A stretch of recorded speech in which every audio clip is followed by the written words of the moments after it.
नमस्कार व्यूअर्स, मैं हूं अमीश देवगन और आप देख रहे हैं वीकेंड का सबसे भरोसेमंद कार्यक्रम। लीडरशिप की असली परीक्षा, असली इम्तिहान मुश्किल वक्त में होता है और आज पूरी दुनिया युद्ध के चलते तेल और गैस के मुद्दे पर मुश्किल हालात में फंसी है। लेकिन इस मुश्किल दौर में भी हॉर्मुज स्ट्रेट से भारत के लिए जहाज निकल रहे हैं।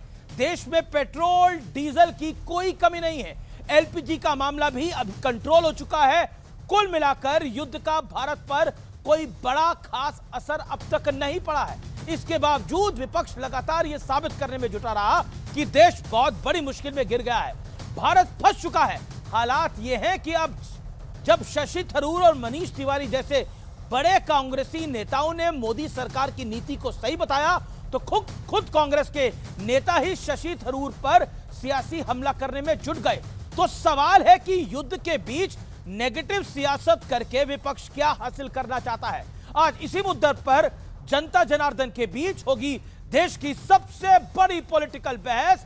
वीकेंड के सबसे खास शो में धुरंधर, ये फिल्म वाला धुरंधर नहीं, ये राजनीति वाला धुरंधर है और जो सबसे बड़ा सिकंदर है। स्वागत करिए आज की इस बड़ी चर्चा का जोरदार तालियों के साथ।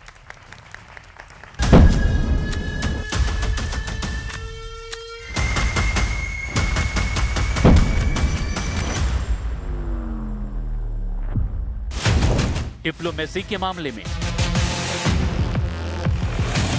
तेल गैस पर मैनेजमेंट के मामले में, युद्ध के बीच शांति वाली नीति के मामले में, भारत हर मोर्चे पर झंडे गाड़ रहा है। गल्फ वॉर के चलते दुनिया के बड़े बड़े देश तेल और गैस को लेकर भारी संकट में फंसे हैं या फिर कीमत में भारी बढ़ोतरी की नौबत आ चुकी है। लेकिन भारत पर युद्ध का अब तक कोई खास असर नहीं पड़ा है। प्रधानमंत्री मोदी की कूटनीति ऐसी है कि गल्फ के तमाम इस्लामिक देशों के साथ भारत की लगातार बातचीत चल रही है। इजराइल से भी लगातार कनेक्ट बना हुआ है और ईद के मौके पर प्रधानमंत्री मोदी ने ईरान के राष्ट्रपति मसूद पजेश्कियन से भी बातचीत की और ईद और नौरोज की बधाई दी। जिस तरह से विश्व में युद्ध चल रहा है उसका समाधान निकालना है तो वह युद्ध के माध्यम से उसका समाधान नहीं निकलेगा। उसका समाधान निकलेगा तो डायलॉग और डिप्लोमेसी से ही निकलेगा। विश्व अभी लड़खड़ा रहा है, भारत का उत्थान हो रहा है। दुनिया के चिंतकों के ध्यान में ये बात आती है। ये तो चले हुए युद्ध में बार बार देशों से आवाज उठ रही कि इसको समाप्त भारत ही कर सकता है। It's not our war. We've always been rather marginal players in the greater Middle East. We are doing the right thing. लेकिन दूसरी तरफ विपक्ष राई का पहाड़ बनाने में जी जान से जुटा हुआ है। अब गैस नहीं है, गैस नहीं है।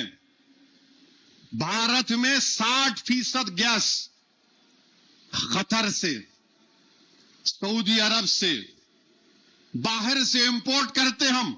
और यहां पे हुकूमत क्या बोल रही? नहीं कुछ नहीं, हमारे पास गैस है।